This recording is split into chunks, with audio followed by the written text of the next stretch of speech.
السلام علیکم ورحمۃ اللہ وبرکاتہ۔ الحمد لولیہ والصلاة والسلام علی نبیہ اما بعد۔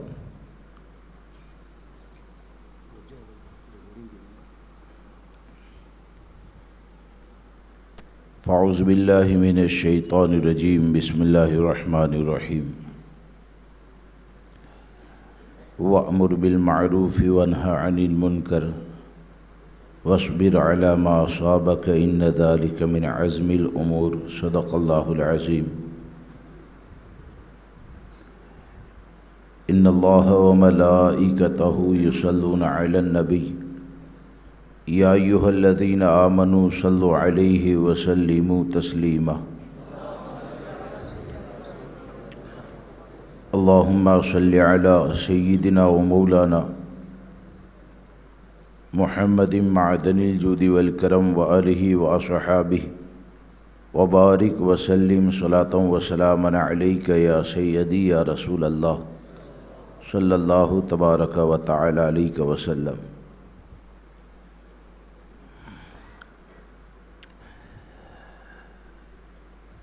سامعین کرام و رفیقان گرامی،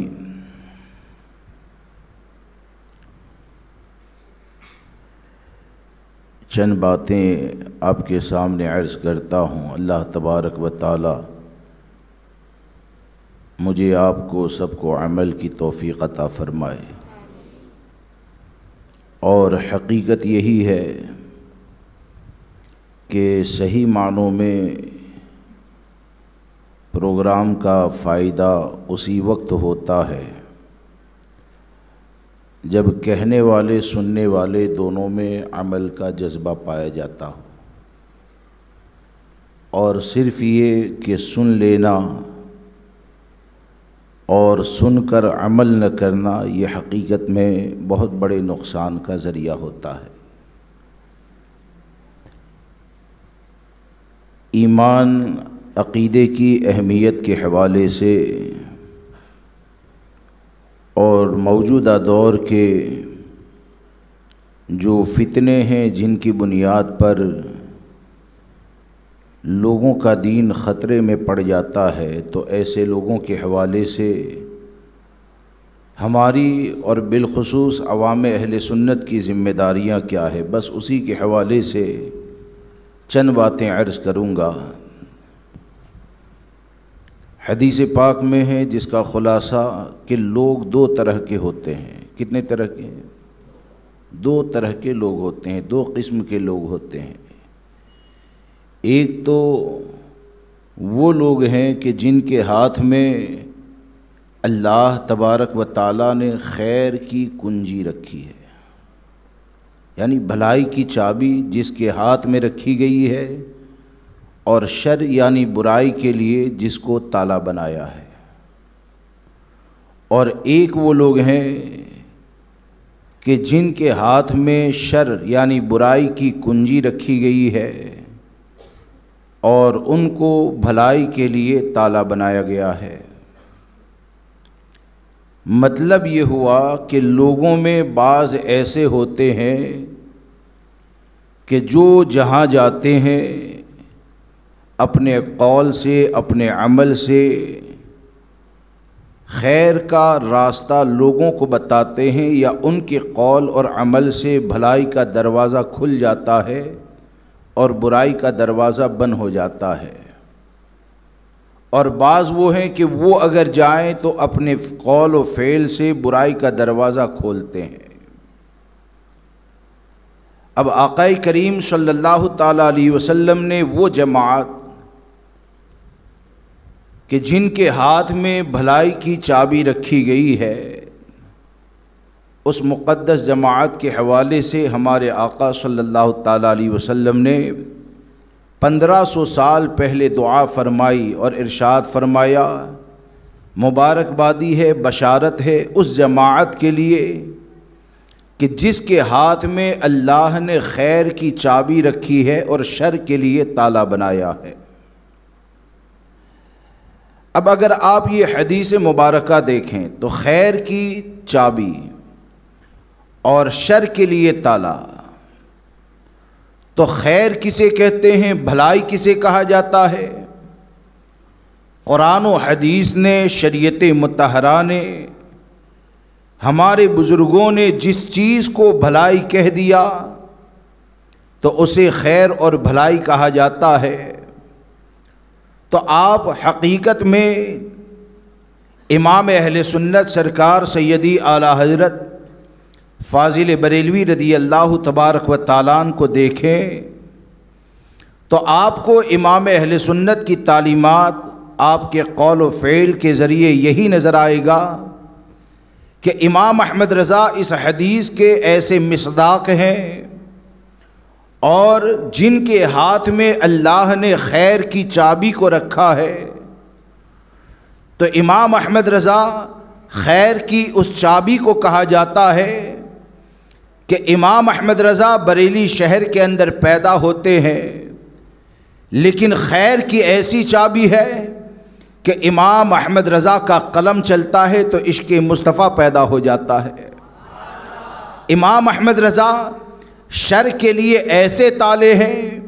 کہ جب دیوبندیت وہابیت کا فتنہ اٹھا، قادیانیت اور غیر مقلدیت کا فتنہ اٹھا، رافضیت کا فتنہ اٹھا، تو تمام فتنوں کے مقابلے میں امام احمد رضا نے اپنے قلم سے علم و فضل کے وہ دریے بہائے کہ حقیقت میں یہ کہا جا سکتا ہے کہ امام احمد رضا کے قلم کی روشنی جس دل تک پہنچ جائے تو امام احمد رضا تو خیر کی چابی ہے ہی، اس روشنی کو کمال کے ساتھ جس دل نے بھی قبول کر لیا اللہ تبارک و تعالیٰ اسے بھی خیر کی چابی بنا دیتا ہے۔ اور وہ خیر کی چابیاں جو امام اہل سنت کے ذریعے پیدا ہوتی ہے، وہ خیر کی کنجیاں اور شر کے لیے تالے جو امام اہل سنت کی بارگاہ سے عطا کیے گئے ہیں، تو آپ ان میں حضور صدر الشریعہ کو بھی لے سکتے ہیں، آپ اس میں حجت الاسلام علامہ حامد رضا کو بھی لے سکتے ہیں، آپ اس میں تاجدار اہل سنت سرکار مفتی اعظم ہند کو بھی لے سکتے ہیں، آپ حضرت علامہ ابراہیم رضا کو بھی لے سکتے ہیں، آپ حضور شیر بشے اہل سنت کو بھی لے سکتے ہیں، آپ حضور صدر اللہ فاضل کو بھی لے سکتے ہیں۔ اور یہ سلسلہ جو امام احمد رضا کے قلم کی روشنی سے پیدا ہوتا ہے، اور یہ سلسلہ جو آج اور ماضی قریب تک چلا، تو آپ یہ کہہ سکتے ہیں کہ امام احمد رضا کی بارگاہ سے فیض کو حاصل کر کے ہمارے رہبر و رہنما، ہمارے سچے پیر جن کو حضور تاج الشریعہ کہا جاتا ہے، حقیقت یہ ہے کہ حضور تاج الشریعہ ماضی قریب اس بات پر گواہ ہے کہ جہاں بھی میرے تاج الشریعہ جاتے ہیں تو حدیث پاک کے ایسے مصداق ہیں، اور خیر کی چابی کے حوالے سے یہ حدیث حضور تاج الشریعہ پر ایسے صادق آتی ہے کہ میرے تاج الشریعہ جس جگہ پر جاتے ہیں تو آپ کی آمد کی بنیاد پر صلح کلیت کا جنازہ نکل جاتا ہے، میرے تاج الشریعہ جس جگہ پر جاتے ہیں شریعت مطہرہ کے محافظ پیدا کر دیتے ہیں۔ کیا سمجھ میں آیا کہ موجودہ وقت میں اگر آپ کو جاننا ہے کہ خیر کی کنجی کسے کہا جاتا ہے، موجودہ وقت میں آپ کو سمجھنا ہے کہ خیر کی کنجیوں کو کہاں پر تلاش کیا جائے، تو حقیقت یہ ہے کہ جو حضور اعلیٰ حضرت کی تعلیمات پر عمل کرنے والے علماء ہیں، جو حضور تاج الشریعہ کے موقف پر جو حقیقت میں شریعت ہی کا حکم ہے اس پر سختی سے عمل کرنے والے ہیں، حضور تاج الشریعہ کے صدقے میں اللہ نے ان کو بھی خیر کی چابی بنا دیا ہے۔ اللہ تبارک و تعالیٰ نے ان کو خیر کی چابی بنا دیا۔ اب جب آپ میری یہ بات سمجھ گئے تو حضور تاج الشریعہ یہ خیر کی چابی ہے، خیر کی کنجی ہے، لیکن آج کا جو دور ہے اور خاص کر کے عوام کا جو رویہ ہے اور عوام کے جو معاملات دیکھے جاتے ہیں، تو ایک بہت بڑا طبقہ ایسا ہے کہ جو باتیں تو کرے گا، مشورہ تو کرے گا، لیکن خیر اور شر میں تمیز کو اپنے عمل سے ایسے ختم کرنے کی کوشش کرتے ہیں کہ بہت سے ایسے لوگ ہیں کہ جو شر کی کنجی ہے، لیکن معاذ اللہ رب العالمین لوگوں نے انجانے میں یہ سمجھ لیا کہ یہ وہ لوگ ہیں جو خیر کا دروازہ کھولنے والے ہیں۔ حالانکہ حقیقت یہ ہے کہ یہ ایسے لوگ ہیں کہ شریعت کے خلاف عمل کر کے برائیوں کا ایسا دروازہ کھول چکے ہیں کہ ان کی برائیوں کے اندر ہزاروں لوگ گرفتار ہو گئے۔ مثال کے طور پر میں آپ کو ایک بات بتاؤں کہ جب منہاجیت کا فتنہ اٹھا، طاہر الپادری کا فتنہ اٹھا، یہ کون طاہر الپادری ہے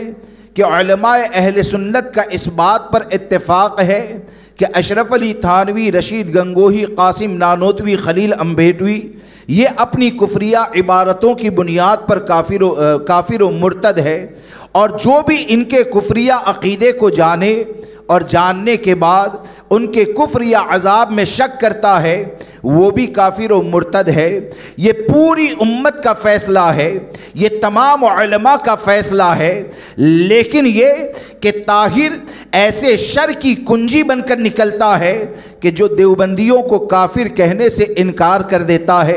طاہر یہ ایسے شر کی کنجی بن کر نکلتا ہے کہ پیس کانفرنس کے ذریعے معاذ اللہ ہرے راما ہرے کرشنا کے نعرے لگائے جاتے ہیں۔ طاہر ایسے شر کی کنجی بن کر نکلتا ہے کہ معاذ اللہ رب العالمین یہود و نصارہ جو موجودہ وقت میں پائے جاتے ہیں ان کو ایمان والا کہتا ہے۔ اب حضور تاج الشریعہ یہ خیر کی ایسی کنجی ہے کہ جب یہ شر کا دروازہ کھلتا ہے تو میرے تاج الشریعہ نے شریعت مطہرہ کے احکام کو بیان کرتے ہوئے ہمارے دین، ایمان، ہمارے عقیدے کی حفاظت کے خاطر ہم کو منہاجیت کے فتنے سے آگاہ کیا، ہم کو منہاجیت کے فتنے سے خبردار کیا، اور ہم کو یہ بتایا کہ منہاجیت یہ ایسا فتنہ ہے کہ جس طرح دیوبندی کے عقیدے کو جاننے کے بعد ان کو صحیح ماننا یہ تمہارے ایمان کا جنازہ نکال دے گا، اسی طرح طاہر کے کفریات کو جاننے کے بعد طاہر کی پیروی کرنا یہ تمہارے عقیدے کا جنازہ نکال دے گا۔ اب آپ مجھے بتائیں کہ حضور تاج الشریعہ یہ خیر کی کنجی بن کر منہاجیت کے فتنے سے ہماری حفاظت کرتے ہیں، لیکن آج ایک نمونہ ایسا بھی دنیا کے اندر پایا جاتا ہے کہ وقت آنے کے اوپر حضور تاج الشریعہ کا نام بھی لے گا، وقت آنے پر یہ کہے گا کہ میں تو تاج الشریعہ کا نام بغیر وضو کے بھی نہیں لیتا ہوں، وقت آنے پر یہ کہے گا کہ تاج الشریعہ یہ تو میرے پیر و مرشد ہے۔ سوال یہ پیدا ہوتا ہے کہ حضور تاج الشریعہ نے منہاجیت کا رد کر کے، یعنی یہاں تک آپ نے رہنمائی فرمائی کہ جو منہاجی ہوتا ہے یعنی جو طاہر کے عقیدے کو جانتا ہے اس کے بعد بھی اس کو صحیح جانتا ہے، تو میرے تاج الشریعہ نے تو یہاں تک فرمایا کہ ان کا ذبیحہ کھانا ناجائز و حرام ہے، ان کا ذبیحہ کھانا یہ ناجائز و حرام ہے۔ اب حضور تاج الشریعہ جب خیر کی کنجی ہے اور آپ نے منہاجیت کے فتنے سے ہم کو بچایا، تو آپ مجھے بتائیں کہ جو منہاجی کی قبر پر جا کر فاتحہ پڑھے گا، وہ منہاجی کہ جس کے ایمان کے اوپر سوال قائم ہو جاتا ہے اسے مومن نہیں بلکہ اس کو رحمت اللہ تعالی علیہ کہے گا، وہ منہاجی جس نے ہندوستان کے اندر شر کے دروازے کو کھول دیا اور ایک بندہ ایسا کھڑا ہو جائے کہ وہ یہ کہے کہ اس کے بیان کے ذریعے لوگ فائدہ حاصل کریں گے، تو آپ مجھے بتائیں حدیث پاک کی روشنی میں ایسے آدمی کو خیر کی کنجی کہا جائے گا یا شر کی کنجی کہا جائے گا؟ تو حقیقت میں جو بھی ایمان والا ہوگا اس کا فیصلہ یہ ہوگا کہ ایسے شر کی کنجی کے فالو کرنے والے چاہے ہزاروں پائے جاتے ہو، چاہے لاکھوں پائے جاتے ہو، چاہے اس کے خطاب کے اندر ہزاروں کا مجمع لگتا ہو، لیکن جو اپنے عمل کے ذریعے یہ بتاتا ہے کہ منہاجی اللہ کا ولی ہو سکتا ہے، قسم خدا کی 25 لاکھ لوگ اگر اس کے قریب جمع ہو جائے، لیکن حقیقت یہ ہے کہ حدیث مصطفیٰ کی روشنی میں اسے خیر کی کنجی نہیں بلکہ شر کی کنجی ہی کہا جائے گا۔ یہ وہ لوگ ہیں کہ جس جگہ پر جاتے ہیں گمراہیت کا دروازہ کھولتے ہیں۔ یہ وہ لوگ ہیں کہ جس جگہ پر جاتے ہیں برائی کا دروازہ کھولتے ہیں، اور آپ تمام حضرات تقریباً اس برائی کے دروازے سے اچھی طرح واقف ہے۔ اب سوال یہ پیدا ہوتا ہے کہ اس برائی کا دروازہ کیسے بند کیا جائے؟ اس برائی کا دروازہ بند کرنے میں آپ کا کیا کردار ہو سکتا ہے؟ کیا آپ کا کردار یہ رہے گا کہ وہ شر اور برائی کی کنجی جو منہاجی کی قبر پر جا کر فاتحہ پڑھتا ہے اس کو جاننے کے بعد بھی لوگ یہ کہے کہ نہیں، ہم کو اس جھگڑے میں پڑھنے کی ضرورت نہیں ہے، ہم کو یہ ہنگاموں میں آنے کی ضرورت نہیں ہے، ہم تو ان چیزوں کے اندر نہیں بولتے ہیں، یا یہ کہ یہ تو علماء کا اختلاف ہے، علماء کا آپس کا جھگڑا ہے؟ آپ مجھے بتائیں، کیا میرے تاج الشریعہ نے زندگی میں کبھی کسی سے ذاتی اختلاف کیا ہے؟ میرے تاج الشریعہ کی پوری زندگی اس بات پر گواہ ہے، اور ہم دلیل کے ساتھ حضور تاج الشریعہ کے کسی بھی اختلاف کے بارے میں اگر ہم سے کوئی سوال کرے نا تو ہم ثابت کر سکتے ہیں کہ میرے تاج الشریعہ نے اپنی ذات کے لیے اختلاف نہیں کیا ہے، بلکہ میرے تاج الشریعہ کا مسلک یہی رہا، اور تاج الشریعہ نے ہم غلاموں کو یہی بتایا کہ جو پیا کو بھائی اختر وہ سہانا راگ ہے، جس سے ناخوش ہو پیا وہ راگنی اچھی نہیں۔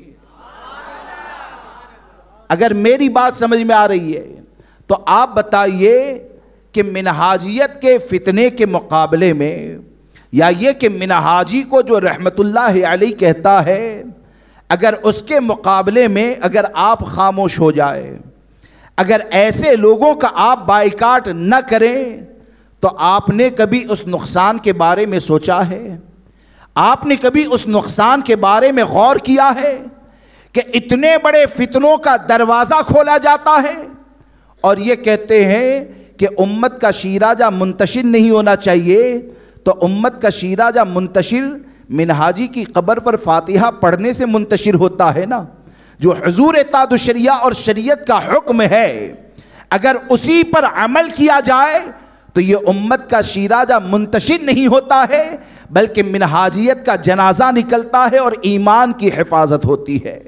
اب آج کے دور میں آپ دیکھیے کہ جو خاموشی کا ماحول ہے، یعنی تقریباً چاروں طرف خاموشی، اور جو فتنوں سے بچانے کی کوشش کریں اسی کو فتین کہا جائے۔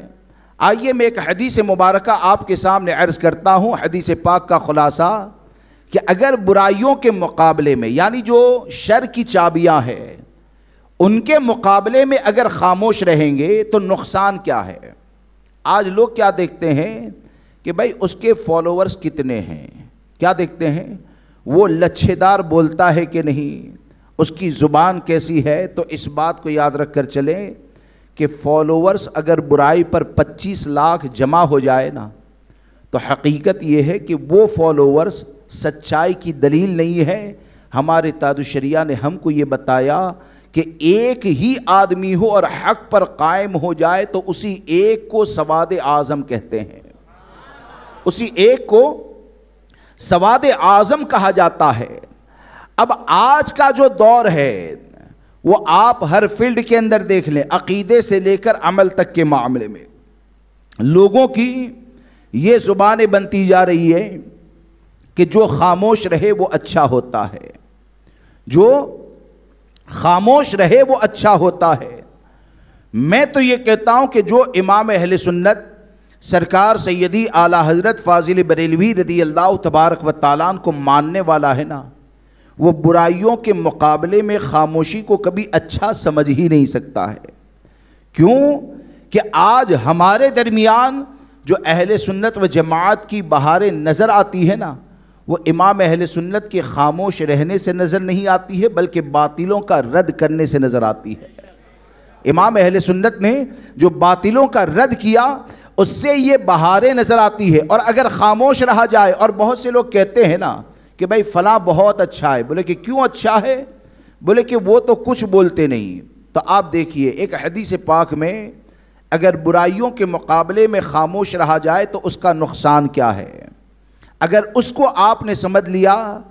تو آپ یہ کہیں کہ میرے پورے بیان کا نچوڑ اور خلاصہ یہی ایک حدیث مبارکہ ہے کہ آقا کریم صلی اللہ تعالیٰ علیہ وسلم نے ایک مقام پر ارشاد فرمایا کہ بعض ایسے لوگ ہوتے ہیں جو اللہ کی حدود میں، حدود اللہ میں مداہنت کرتے ہیں، یعنی احکام شرع، قانون الہی بتانے کی بات آئے تو مداہنت کرتے، یعنی ایسے وقت میں بھی چاپلوسی کرنا، چکنی چپڑی باتیں کرنا وہ کرتے ہیں۔ اور ایک وہ لوگ ہیں جو حدود اللہ کی حفاظت کرتے ہیں۔ کیا کرتے ہیں؟ یعنی اللہ تبارک و تعالیٰ کی جو حدیں ہیں نا اس کی حفاظت کرتے ہیں، شریعت کی حفاظت کرتے ہیں، اور شریعت کی جو حفاظت کرتے ہیں اور مداہنت کرتے ہیں۔ اور ایک روایت کے اندر یہ بھی پڑھا کہ ایک وہ لوگ جو اللہ کی حدوں کو توڑتے ہیں۔ ان تینوں کی مثال آقا کریم صلی اللہ تعالیٰ علیہ وسلم نے بیان فرمائی کہ آپ نے اس مثال کے اندر یہ بیان فرمایا کہ یہ تینوں ایسے ہیں، یہ تینوں کی مثال اس طرح ہے کہ جیسے کہ یہ لوگ سمندر میں سفر کرنے کے لیے نکلے اور قرعہ اندازی کی گئی، یعنی چٹھی اچھالی گئی کہ کون سا گروہ کہاں پر رہے گا۔ ایک کا نمبر پہلے میں آیا، ایک کا کشتی میں دوسرے میں آیا، ایک کا تیسرے میں آیا۔ اب یہ جب سفر کرنے لگے تو ایک جگہ پر جا کر نیچے والوں نے یہ سوچا کہ اوپر جانا، لوگوں کا احسان لینا، اس سے تو اچھا یہ ہے کہ سمندر کے کشتی کے تختے کو توڑ کر پانی سیدھے ہی نکال لیا جائے۔ تو آج بھی ایسے لوگ پائے جاتے ہیں نا کہ کوئی آدمی اپنے قول یا اپنے عمل کے ذریعے اہل سنت و جماعت کے عقیدے پر حملہ کرے، اور کوئی کہے کہ اس کا بائیکاٹ کریں تو کیا کہتے ہیں؟ ارے وہ کچھ بھی کرے، ہم کو بولنے کی ضرورت کیا کہتے ہیں؟ وہ کچھ بھی کریں، ہم کو بولنے کی ضرورت کیا ہے؟ ہم کو مخالفت کرنے کی ضرورت کیا ہے؟ اور ایسا طبقہ بہت بڑا ہو چکا ہے۔ اب ہمارے آقا صلی اللہ تعالیٰ علیہ وسلم نے قیامت تک آنے والی امت کو جو درس دیا نا، اس درس کو سماعت کریں کہ آقا کریم صلی اللہ تعالیٰ علیہ وسلم فرماتے ہیں کہ جس نے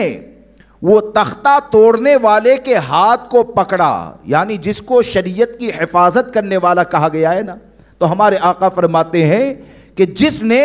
وہ تختہ توڑنے والے کے ہاتھ کو پکڑا تو ہمارے آقا ارشاد فرماتے ہیں وہ ہاتھ کو پکڑنے والا وہ بھی ہلاکت سے بچے گا، اور تختے کو توڑنے والا یہ بھی ہلاکت سے بچے گا۔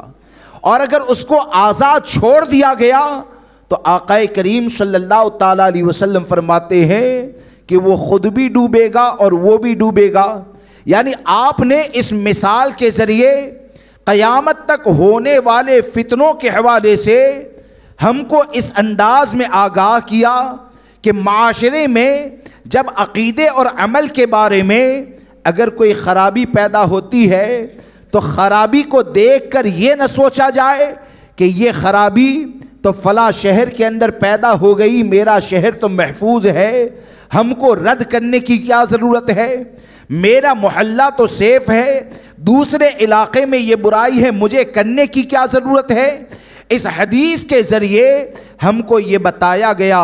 کہ اگر میری امت برائیوں کا مقابلہ نہ کرے گی تو جس طرح کشتی میں سوار ہونے والا اگر پہلی منزل والا تختے کو توڑتا ہے تو پہلے وہ ہلاک ہوگا، چند گھنٹوں کے بعد دوسرے بھی ہلاک ہوں گے، اسی طرح اگر برائیوں کے مقابلے میں خاموشی اختیار کر لی جائے، اگر شر اور فتنہ پیدا کرنے والوں کا اگر بائیکاٹ نہ کیا جائے تو آپ یہ نہ سوچیں کہ ہم تو بہت اچھا کام کرنے والے ہیں۔ یہ حدیث ہم کو یہ بتاتی ہے کہ یہ برائیوں کا دروازہ اگر بند نہ کیا گیا تو آج آج وہ ڈوبا ہے، اس کا خاندان ڈوبا ہے، اس کا علاقہ ڈوبا ہے، اگر اس فتنے کا مقابلہ نہ کیا گیا تو اگر بچ گیا تو ہو سکتا ہے تیری نسل گمراہ ہو جائے، ہو سکتا ہے تیری آنے والی نسلوں کے اندر یہ برائی پیدا ہو جائے۔ اب آپ ذرا سوچیں کہ اس حدیث پاک سے آقا کریم صلی اللہ تعالی علیہ وسلم نے دین اور عمل کی حفاظت کے حوالے سے جب اتنا پاکیزہ درس دیا تو ہمارا معاملہ یہ ہے کہ ہم آپ کو یہ دعوت فکر دینا چاہتے ہیں کہ جتنے بھی رہبر کے بھیس کے اندر ڈاکو بن کر لوگوں کا ایمان لوٹنے کا کام کرتے ہیں، لوگوں کا عقیدہ لوٹنے کا کام کرتے ہیں، اس حدیث کی روشنی میں ہم کو یہ تعلیم دی جاتی ہے کہ رہبر کے بھیس میں ایسے رہزنوں کا اگر بائیکاٹ نہ کریں گے تو اس بات کو یاد رکھ کر چلنا کہ اس فتنے میں اگر تمہاری نسلیں گرفتار ہو گئی اور ان نسلوں کے لیے اگر تم نے محل بھی چھوڑ دیا، اگر کاروبار بھی چھوڑ دیا، اگر مال بھی چھوڑ دیا، بازوؤں میں طاقت بھی دے دی، لیکن یہ کہ اگر اس کے ایمان کا جنازہ نکل گیا تو یاد رکھنا کہ ایسے لوگوں کا بائیکاٹ نہ کرنے کی بنیاد پر قبر میں اس کا محل یہ بچانے کا ذریعہ نہیں ہے، میدان محشر میں اس کا مال اس کے بچانے کا ذریعہ نہیں ہے، بلکہ حقیقت یہ ہے کہ جو بھی فتنوں کا مقابلہ کرے گا اور مقابلہ کرتے ہوئے اگر بالفرض وہ اگر تنہا ہو جائے لیکن دین سلامت رہ جائے تو وہ اکیلا ہونے کے بعد بھی اللہ تبارک و تعالی اس کی قبر کو جنت کے باغوں میں سے ایک باغ بنا دے گا، اکیلا ہونے کے بعد بھی اللہ تبارک و تعالی اس کو میدان محشر کی پریشانیوں سے نجات عطا فرمائے گا۔ لہذا دوستو آپ تمامی حضرات سے گزارش یہ ہے کہ آج کے فتنوں کو پہچانے، اور آج کے فتنوں کو پہچاننے کے لیے سب سے بہتر ذریعہ یہ ہے کہ امام احمد رضا کا دامن مضبوطی سے تھامے۔ کیا کرنا ہے؟ امام اہل سنت سرکار سیدی اعلیٰ حضرت فاضل بریلوی رضی اللہ تبارک و تعالیٰ عنہ کا دامن یہ مضبوطی سے تھامنا ہے، اور یہ حقیقت ہے بغیر کسی مبالغہ کے، یہ حقیقت ہے کہ جو امام احمد رضا کی تعلیمات پر عمل کرنے والا ہوگا وہ انشاءاللہ اپنے دین کی حفاظت کرے گا، وہ اپنے دین کی حفاظت کرے گا۔ اب آپ دیکھیے کہ آج کے وقت میں ہمارے سامنے کتنے مسائل، اور اس کے مقابلے میں ہماری کوششیں کیا ہیں، اس کے مقابلے میں ہماری کوششیں کیا ہے۔ آج لوگوں کا ذہن کیا بنتا جا رہا ہے کہ لوگوں کا ذہن یہ بنتا جا رہا ہے کہ جس جگہ پر بھیڑ زیادہ ہو جائے یا یہ کہ لوگوں کی واہ واہی وغیرہ مل جائے تو لوگ ایسے فتنوں کے اندر گرفتار ہو جاتے ہیں، حالانکہ ہمارے لیے جو نجات کا ذریعہ ہے وہ شریعت مطہرہ ہے۔ کیا ہے؟ شریعت مطہرہ، اور شریعت مطہرہ یہ سب پر حجت ہے، شریعت مطہرہ یہ سب پر حجت ہے۔ آج آپ ایسے فتین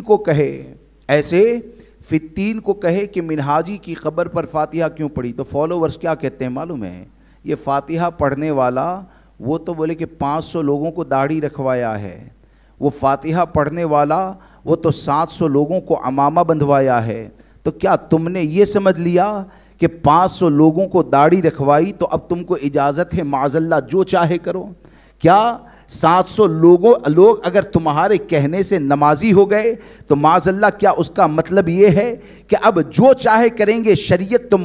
تمہاری گرفت نہیں کرے گی؟ ارے حقیقت یہ ہے کہ اگر تمہاری 100 سال کی عمر ہو جائے، 100 سال کی عمر ہو جائے اور پوری زندگی اگر دین کی خدمت کرتے رہو، پوری زندگی دین پر پہرا دیتے رہو، پوری زندگی شریعت کے احکام پر عمل کرتے رہو، لیکن آخری دن بھی اگر کفر میں گرفتار ہو گئے نا تو 99 سال اور اس کے اوپر کی زندگی کو نہیں گنا جائے گا، بلکہ حقیقت یہ ہے کہ ہمارے بزرگوں نے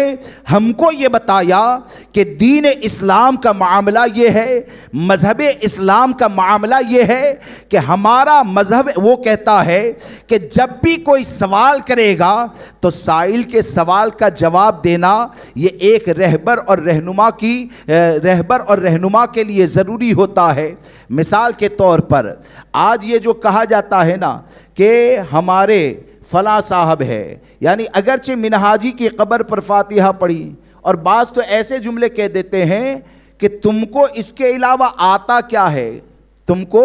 اس کے علاوہ آتا کیا ہے۔ ہم یہ کہتے ہیں منہاجیت ایسا فتنہ ہے کہ اس میں اگر آدمی مبتلا ہو جائے نا تو وہ ایسے گڑھے میں گر جاتا ہے کہ اس کے تمام اعمال کو برباد کر دیا جاتا ہے۔ وہ سب سے پہلے دین کو بچائے گا، ایمان عقیدے کی حفاظت کرے گا، تب جا کر اس پر نیک عمل کا اجر و ثواب عطا کیا جاتا ہے۔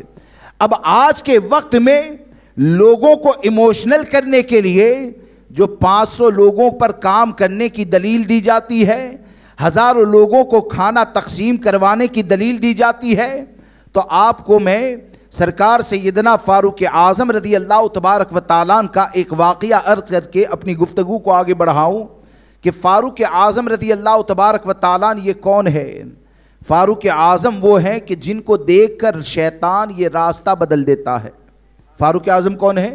جن کو دیکھ کر شیطان یہ راستہ بدل دیتا ہے۔ فاروق اعظم رضی اللہ تبارک و تعالیٰ کون ہے کہ جن کے بارے میں ہمارے آقا صلی اللہ تعالیٰ علیہ وسلم نے فرمایا ان اللہ وضع الحق علی لسان عمر وقلبہ، کہ بے شک اللہ تبارک و تعالیٰ نے عمر کی زبان اور دل کے اوپر حق کو جاری فرما دیا۔ اب وہ فاروق اعظم جب امیر المؤمنین بنتے ہیں، خلافت کی مسند کے اوپر بیٹھے، آپ نے ایک مرتبہ لوگوں کو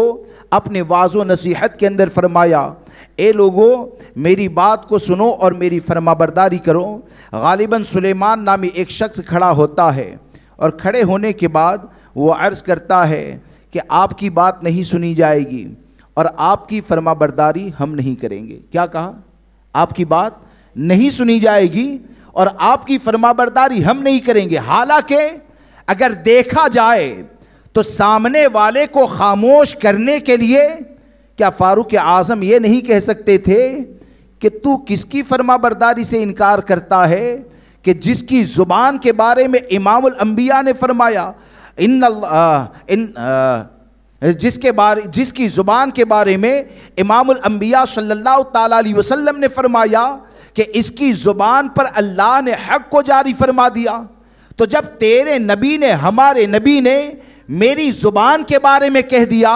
کہ میری زبان پر حق کو جاری کر دیا گیا ہے، تو کیا تم میری نہیں سنے گا؟ لیکن فاروق اعظم نے جواب میں اپنی فضیلت کو بیان نہیں فرمایا، بلکہ جواب میں آپ ارشاد فرماتے ہیں، اے فلاں تو میری بات کیوں نہیں سنے گا، میری فرما برداری کیوں نہیں کرے گا؟ تو وہ سوال کرنے والے سوال کرتے ہیں کہ اصل میں معاملہ یہ ہے کہ مال غنیمت میں سے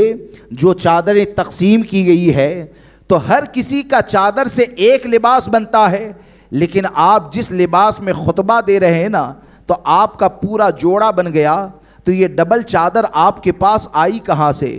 فاروق اعظم رضی اللہ تبارک و تعالیٰ اپنے شہزادے کو آواز دیتے ہیں اور فرماتے ہیں کہ بیٹا قسم کے ساتھ یہ بتاؤ کہ یہ میرا پورا جوڑا کیسے تیار ہوا ہے؟ تو آپ کے شہزادے نے کھڑے ہو کر عرض کیا کہ اصل میں معاملہ یہ ہے کہ ایک چادر تو والد ماجد کے حصے میں آئی اور ایک چادر میرے حصے میں آئی تھی، تو میں نے اپنی چادر اپنے والد ماجد کو دے دی اور اس طرح میرے والد کا پورا جوڑا تیار ہو جاتا ہے۔ وہ سلیمان نامی شخص کھڑے ہو کر کہتا ہے، حضور فرمائیں آج سے آپ کی بات کو سنا بھی جائے گا، آپ کی فرما برداری بھی کی جائے گی، آپ کی بات کو سنا بھی جائے گا، آپ کی فرما برداری بھی کی جائے گی۔ اب یہاں پر ہم تو سوال کرتے ہیں اور وہی سوال کرتے ہیں جو شریعت نے کیا کہ آقا کریم صلی اللہ تعالیٰ علیہ وسلم نے تصویر کو حرام فرما دیا اور آپ کے اگر تصویر کے بینر لگتے ہیں تو سوال کرنے والے کو تمہاری خدمت گنائی جاتی ہے۔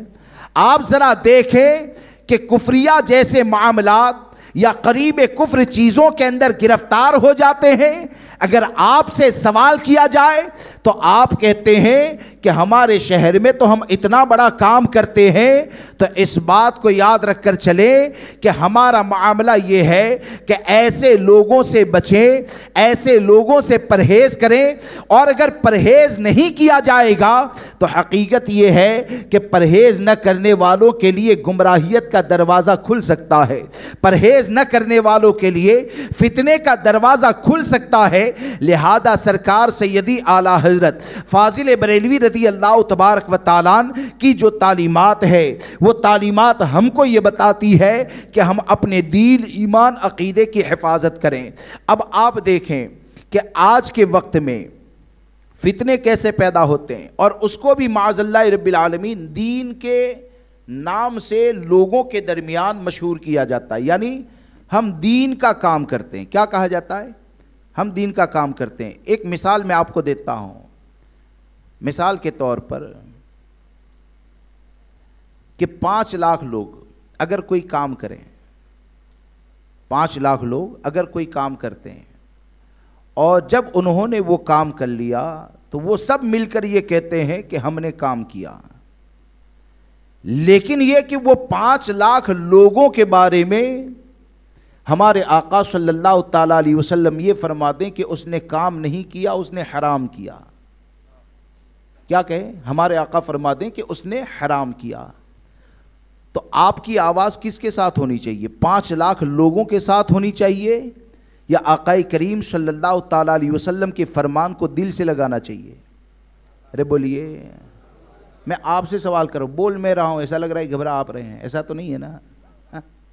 سورت سے تو میں آیا ہوں نا، گھبرانے کی ضرورت نہیں ہے، ہم حضور تاج الشریعہ والے ہیں، اور ہمارے تاج الشریعہ نے ہم کو جو درس دیا وہ یہی ہے، تیرے خاطر ذلیل ہونا ہے، تیرے خاطر ذلیل ہونا ہے، میری عزت میرے وقار سلام۔ یہ ہمارے تاج الشریعہ نے بزرگوں کا پیغام ہم تک پہنچایا ہے، اور ایسا کہ ہم اگر حق پر قائم ہیں نا، ہم اگر حق پر قائم ہیں تو حقیقت یہ ہے کہ سنی اپنے آپ کو اکیلا نہ سمجھیں۔ ہم اگر حق پر قائم ہیں تو سنی اپنے آپ کو اکیلا نہ سمجھے۔ کیوں؟ کہ حق پر اگر ہم قائم ہیں، شریعت پر قائم ہیں، تو شریعت پر قائم رہنے والی ذات کو غریب نواز کہا جاتا ہے،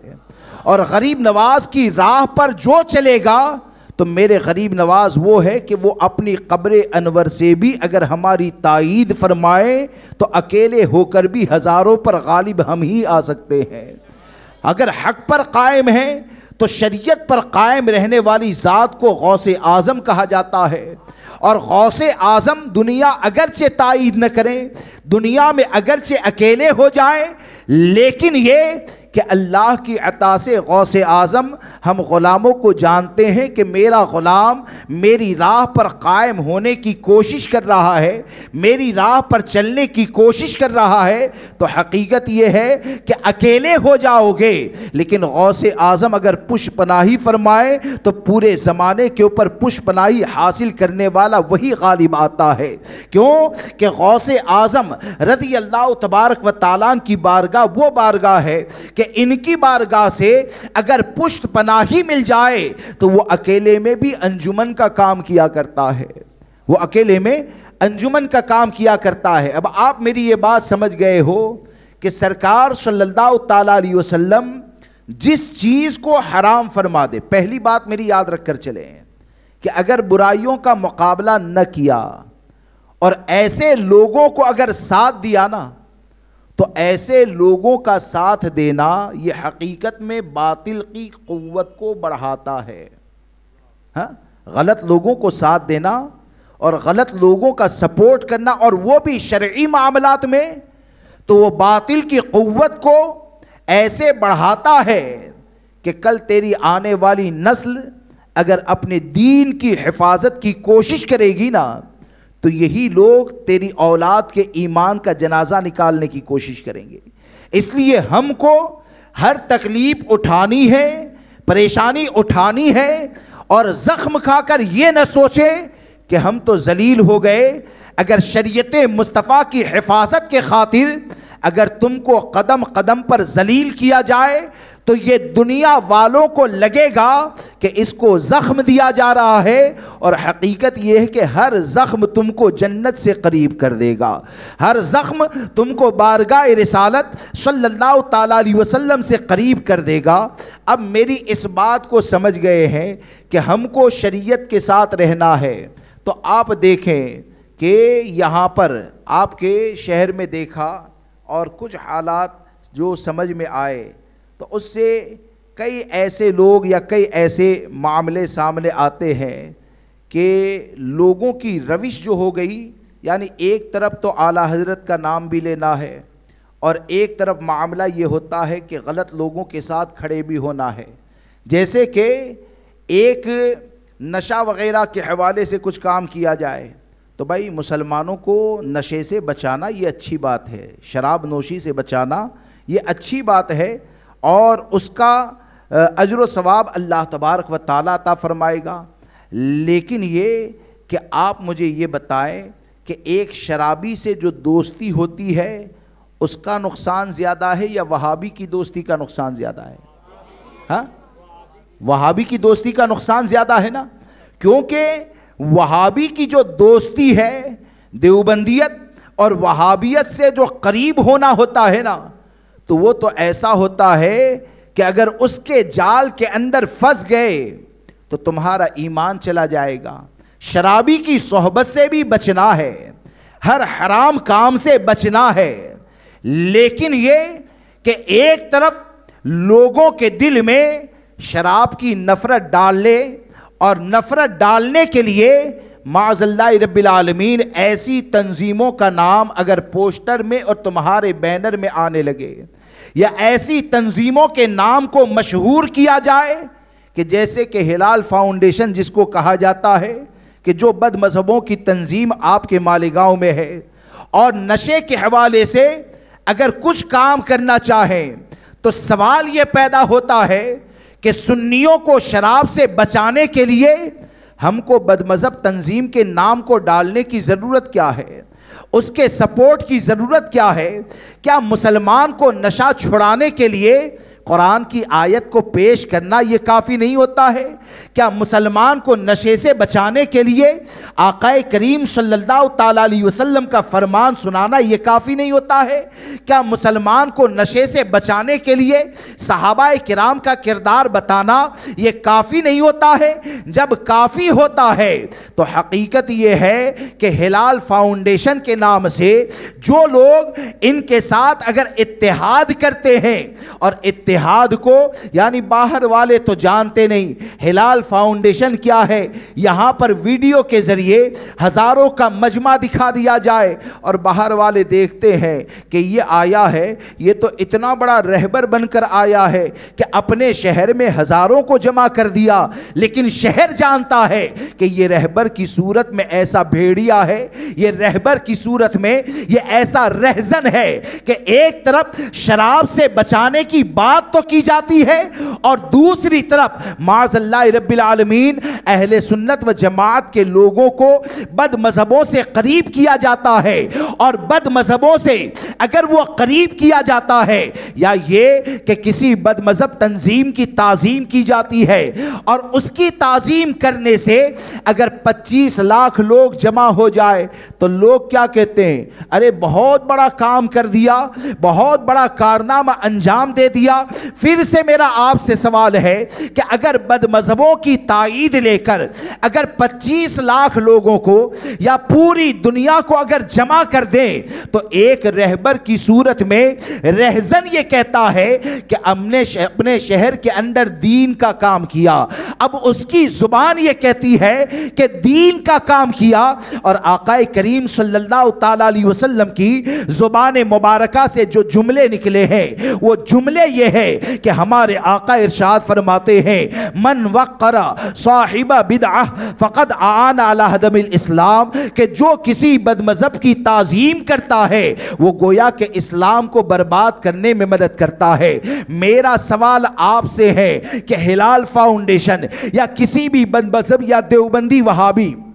تنظیم کو اپنے ساتھ صرف مجمع کو جمع کرنے کے لیے اگر ان کو اپنے ساتھ جوڑ لیا جائے اور اس کو اگر دین کا کام کہا جائے تو ہمارے لیے بھیڑ کا جمع ہونا یہ حجت ہے یا آقا کریم صلی اللہ تعالی علیہ وسلم کا فرمان حجت ہے؟ تو یقیناً ہر اہل ایمان کا جواب یہ ہوگا کہ ہمارے نبی نے جو فرما دیا وہ ہر سنی کے لیے حجت ہے۔ تو اس بات کو یاد رکھ کر چلیں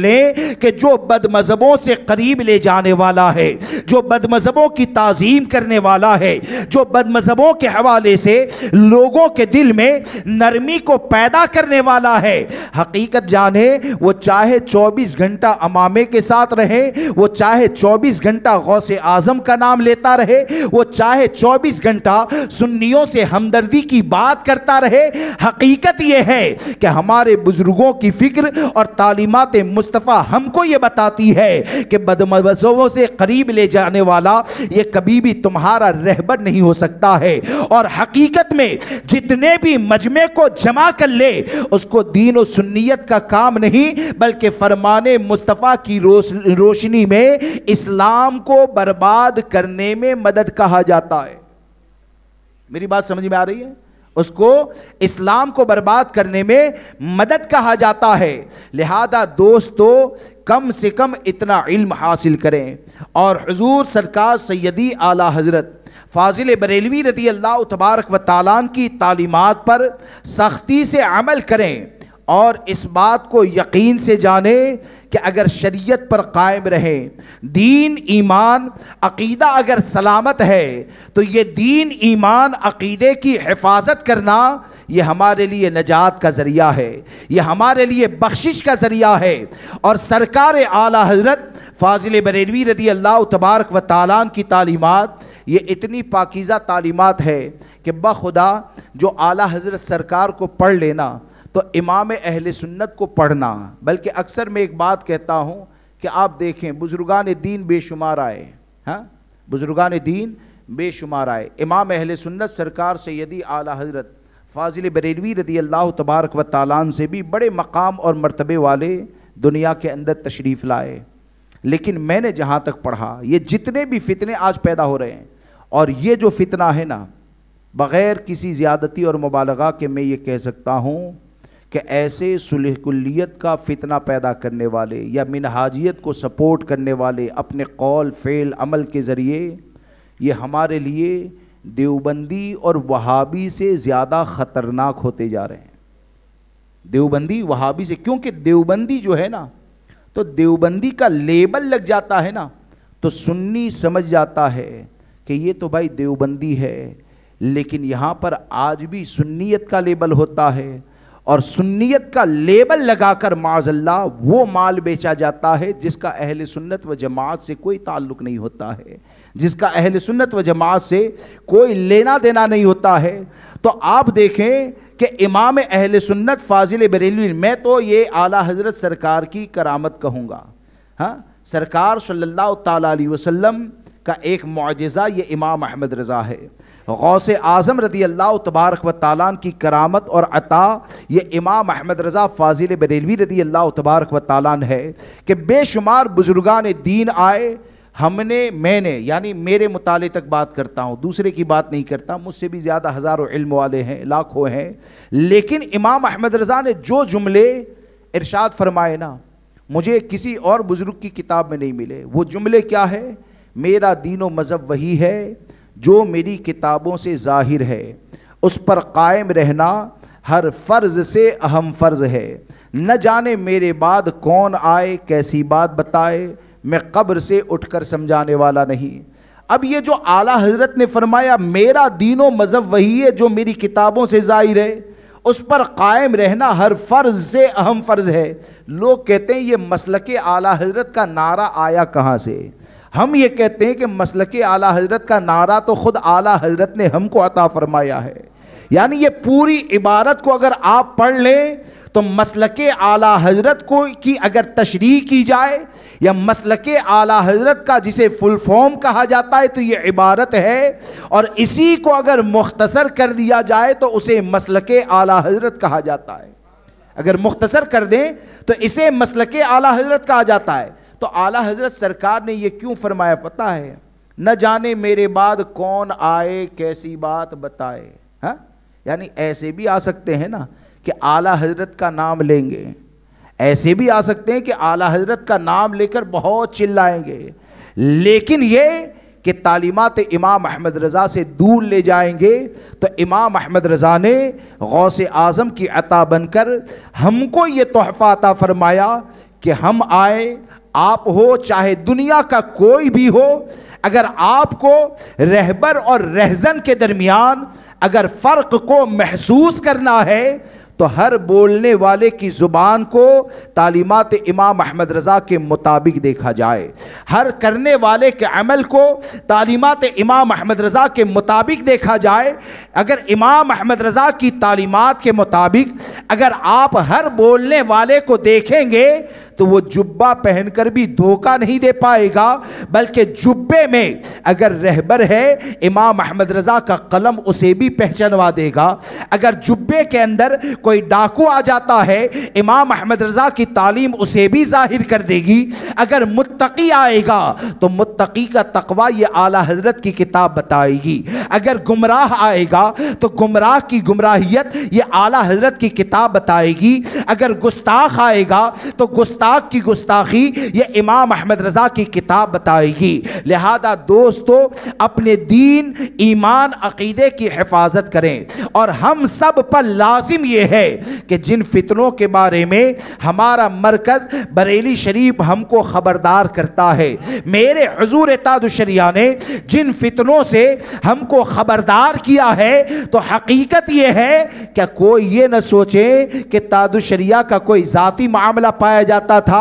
بلکہ حقیقت یہ ہے کہ جو تاج الشریعہ کے فیصلے پر راضی رہے گا، جو حضور تاج الشریعہ کی تعلیمات پر عمل کرتا رہے گا، تو انشاءاللہ تاج الشریعہ کے صدقے میں اس کے فتنوں سے حفاظت ہو جائے گی۔ اب بریلی شریف جو ہے، یعنی مخالف بھی بہت سے ایسا کہتے ہیں بریلی ہمارا مرکز ہے، تو مرکز جو ہوتا ہے نا، اور جس کو مرکز مانا جاتا ہے تو مرکز سے اختلاف نہیں ہوتا ہے، ورنہ وہ مرکز کیسے رہا؟ ہاں، مرکز جو ہوتا ہے نا تو مرکز سے اختلاف یہ خود یہ اس بات کی دلیل ہے کہ تم نے مرکز مانا ہی نہیں، تم نے مرکز مانا ہی نہیں۔ سرکار سیدی اعلیٰ حضرت فاضل بریلوی رضی اللہ تبارک و تعالیٰ نے، حقیقت یہ ہے اور میرا دل یہ کہتا ہے، ہمارے ایک ساتھی ہے مولانا توفیق رضوی صاحب، تو ہماری ایک مرتبہ بات ہو رہی تھی تو گفتگو میں ایک بات آئی، تو حالات دیکھ کر، یعنی حضور سرکار سیدی اعلیٰ حضرت کے وصال مبارک سے لے کر آج تک جتنے بھی فتنے آئے اور ان فتنوں کا مقابلہ جو ہمارے بزرگوں نے کیا نا، تو 100 سال سے زیادہ کی تاریخ گواہ ہے، یہ تمام فتنوں کا مقابلہ اعلیٰ حضرت کے قلم ہی کے ذریعے کیا گیا ہے۔ ہاں، یہ حقیقت ہے۔ آپ منہاجیت کے رد میں فتوے پڑھیں تو اس میں آپ کو اعلیٰ حضرت کے فتاوی رضویہ کی بے شمار عبارتیں نظر آئے گی، بے شمار عبارتیں نظر آئے گی۔ تو یہ جو اعلیٰ حضرت نے فرمایا نہ جانے میرے بعد کون آئے کیسی بات بتائیں، آنے والے ایسے نمونوں کو امام احمد رضا کی نگاہ ولایت نے دیکھ لیا تھا،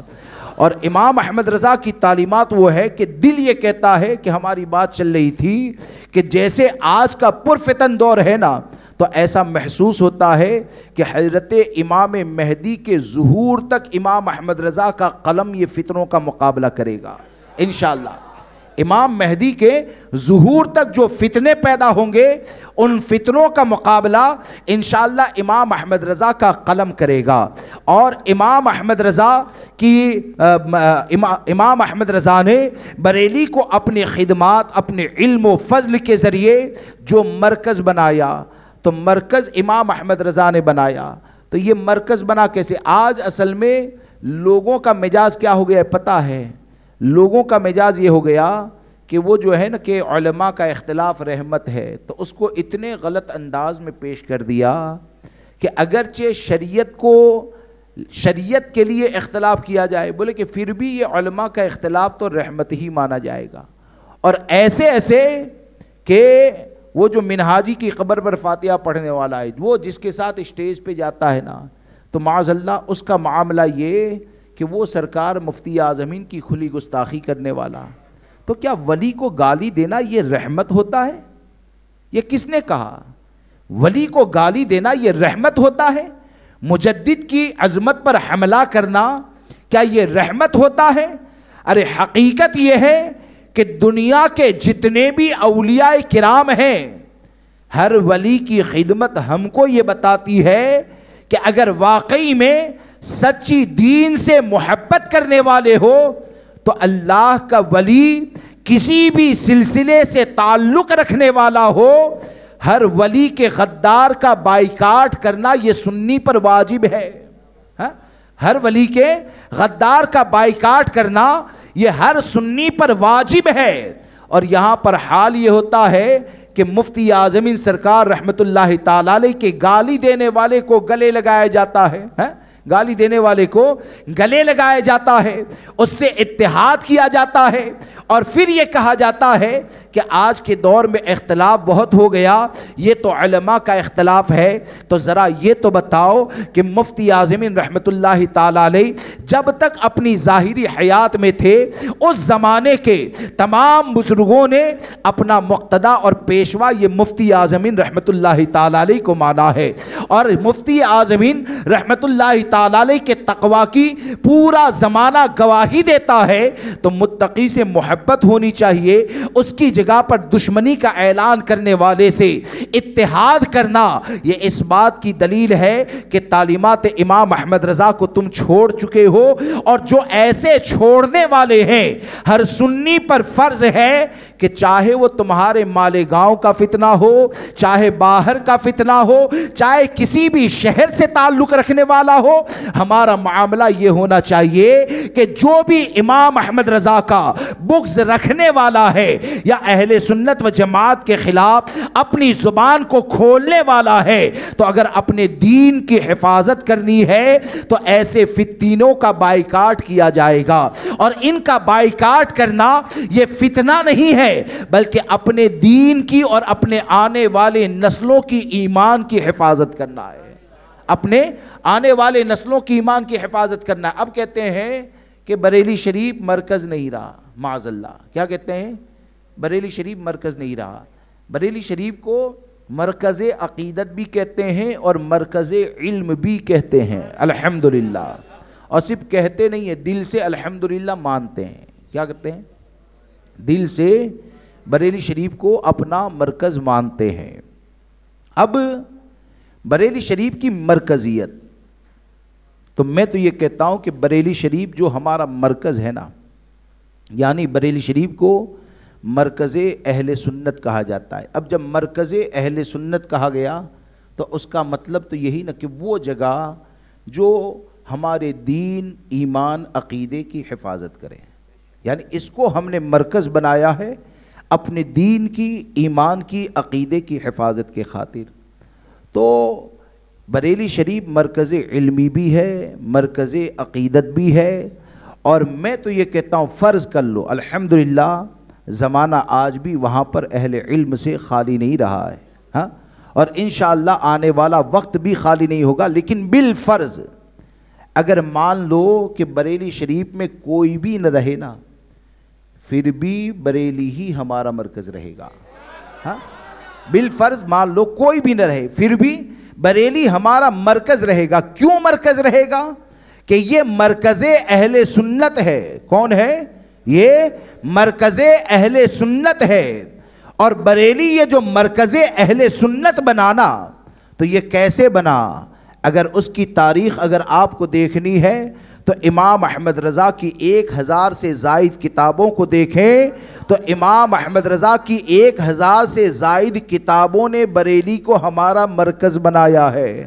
تو کیا وہ کتابیں ختم ہو گئی؟ کیا فتاوی رضویہ ختم ہو گئی؟ ارے حقیقت یہ ہے کہ بریلی ہمارا مرکز اس طور پر ہے کہ آپ امام احمد رضا کے زمانے کو یاد کریں، اور آپ کے زمانے میں جب قرآن کے باطل فرقوں کی طرف سے ترجمے ہونے لگے، جیسے کہ اشرف علی تھانوی وغیرہ ترجمہ کرنے لگے، اور اس میں اللہ تبارک و تعالیٰ کی شان کے خلاف جملے، انبیاء کرام کی عظمتوں کا خیال نہ رکھا جانے لگا، تو ایسے وقت میں حضور صدر الشریعہ نے سرکار سیدی اعلیٰ حضرت کی بارگاہ میں عریضہ پیش کیا کہ ایک ایسا ترجمہ ہونا چاہیے تاکہ لوگوں کے دین ایمان کی حفاظت ہو جائے، تو باطل فرقوں کا رد کرتے ہوئے لوگوں کے ایمان عقیدے کی حفاظت کے لیے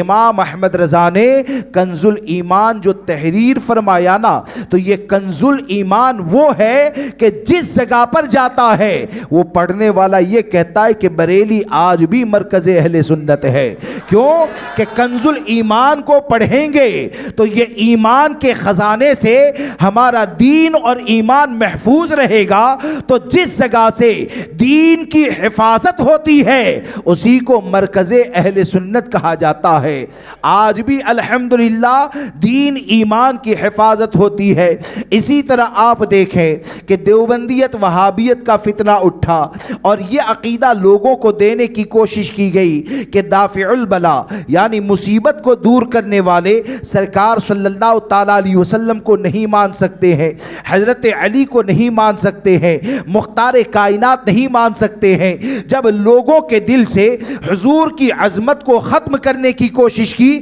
تو بریلی کے تاجدار نے بریلی شریف میں بیٹھ کر ایک کتاب کو تحریر فرمایا جس کو الامن والعلا کہا جاتا ہے، اور بے شمار حدیثوں کے ذریعے امام احمد رضا کے قلم نے جہاں جہاں کتاب جاتی ہے، یہ کتاب کی باتیں علماء کے ذریعے جہاں جہاں جاتی ہے تو وہاں وہاں آج بھی 100 سال کے بعد بھی لوگوں کے دین کی حفاظت ہوتی ہے۔ تو بریلی کو مرکز جو بنایا ہے نا، وہ الامن والعلا نے بریلی کو ہمارا مرکز بنایا ہے، اور آج بھی کتب خانوں میں وہ کتاب محفوظ ہے۔ اس کے علاوہ آپ دیکھیں کہ دیوبندیت کا جب فتنہ اٹھا، وہابیت کا جب فتنہ اٹھا، اور ایسے وقت کے اندر جب آقا کریم صلی اللہ تعالیٰ علیہ وسلم کے علم مبارک کا انکار کیا گیا اور آپ کے علم کو معاذ اللہ جانوروں اور پاگلوں سے تشبیہ دے دی گئی، ایسے وقت میں امام احمد رضا فاضل بریلوی رضی اللہ تبارک و تعالیٰ نے بغیر کسی کتاب کی مدد کے 8 یا 10 گھنٹے کے اندر الدولت المکیہ کو جب تحریر فرما دیا تو وہ الدولت المکیہ نے جو عرب و عجم کے لوگوں کے ایمان کی حفاظت فرمائی ہے نا، تو وہ الدولت المکیہ نے بریلی کو ہمارا مرکز اہل سنت بنایا ہے۔ اور آپ آگے بڑھیں کہ جب رافضیت کا فتنہ اٹھا، افضلیت صدیق اکبر اور فاروق اعظم کا انکار کیا جانے لگا، تو ایسے وقت میں امام احمد رضا فاضل بریلوی رضی اللہ تبارک و تعالیٰ نے کتاب و سنت کی روشنی میں بے شمار دلائل کو جمع فرمایا اور ایک کتاب تحریر فرمائی جسے مطلع القمرین کہا جاتا ہے۔ جو بھی اس کتاب کا مطالعہ کرتا ہے افضلیت صدیق اکبر کا عقیدہ اور فاروق اعظم کی ان کے بعد افضل ہونے کا عقیدہ یہ دل کے اندر جمع ہو جاتا ہے، تو کیا سمجھ میں آیا کہ مطلع القمرین نے بریلی کو ہمارا مرکز اہل سنت بنایا ہے۔ تو اس بات کو اپنے دل کے اندر نقش کر لیں کہ بریلی ہمارا مرکز بنا ہے وہ اعلیٰ حضرت کی وجہ سے۔ کس کی وجہ سے؟ بریلی ہمارا جو مرکز ہے وہ اعلیٰ حضرت کی وجہ سے۔ تو الحمدللہ اعلیٰ حضرت بھی بریلی میں ہے، اور اعلیٰ حضرت نے اپنے قلم سے نکلنے والی روشنی کو پوری دنیا میں اس طور پر آپ کے شاگردوں نے، آپ کے غلاموں نے پھیلا دیا ہے کہ جہاں کہیں امام احمد رضا کے قلم کی روشنی جاتی ہے نا، تو الحمدللہ لوگوں کے دین ایمان عقیدے کی حفاظت کا ذریعہ ہوتی ہے۔ لہٰذا مرکز کو فالو کریں، اور فالو کیسے کرنا ہے؟ اپنے عمل کے ذریعے اپنے مرکز کو مضبوط کریں۔ کس کے ذریعے؟ اپنے عمل کے ذریعے اپنے مرکز کو مضبوط کریں۔ لہٰذا مرکز کو فالو کریں، اور فالو کیسے کرنا ہے؟ اپنے عمل کے ذریعے اپنے مرکز کو مضبوط کریں۔ کس کے ذریعے؟ اپنے عمل کے ذریعے اپنے مرکز کو مضبوط کریں۔ اپنے عمل کے ذریعے۔ حقیقت یہ ہے کہ بعض عوام کی کمزوریاں بھی ہم کو نقصان کر جاتی ہے۔ تصویر یہ حرام ہے کہ نہیں؟ ارے بولیے، ویڈیو شوٹنگ یہ ناجائز و حرام ہے۔ اب بعض نادان دوستوں کی غلطیاں، یعنی تصویر کا رد سنیں گے، سبحان اللہ کہیں گے، اور خود اپنے بچوں کی تصویریں موبائل میں ورکشاپ پر رکھتے ہیں، موبائل میں رکھتے ہیں۔ آپ مجھے بتائیں، تصویر کھینچنے سے مرکز مضبوط ہوگا یا تصویر کے بچنے سے مرکز مضبوط ہوگا؟ تو مرکزیت جو مضبوط ہوتی ہے، تقویت ملتی ہے، تو حقیقت یہ ہے کہ آپ شریعت پر جتنا زیادہ عمل کریں گے انشاءاللہ عز و جل امام اہل سنت کے فیوز و برکات اللہ اتنے ہی زیادہ عطا فرمائے گا۔ اور نماز کی پابندی کریں اور اپنے چہرے پر سنت مصطفیٰ سجائیں گے انشاءاللہ، داڑھی رکھیں گے۔ میری بات اگر کچھ سمجھ میں آئی ہے تو کون داڑھی رکھے گا؟ چلیے، سبحان اللہ، سبحان اللہ، ماشاءاللہ۔ اللہ تبارک و تعالیٰ یہ تمام داڑھی رکھنے والوں کو استقامت عطا فرمائے، اور بولنے کے درمیان جانے انجانے مجھ سے کوئی بھی غلطی ہو گئی ہو تو آپ سب کو گواہ بنا کر دل کی گہرائی سے توبہ کرتا ہوں۔ استغفر اللہ ربی من کل ذنب واتوب الیہ، لا الہ الا اللہ محمد رسول اللہ صلی اللہ تعالیٰ علیہ وسلم۔ السلام علیکم ورحمۃ اللہ۔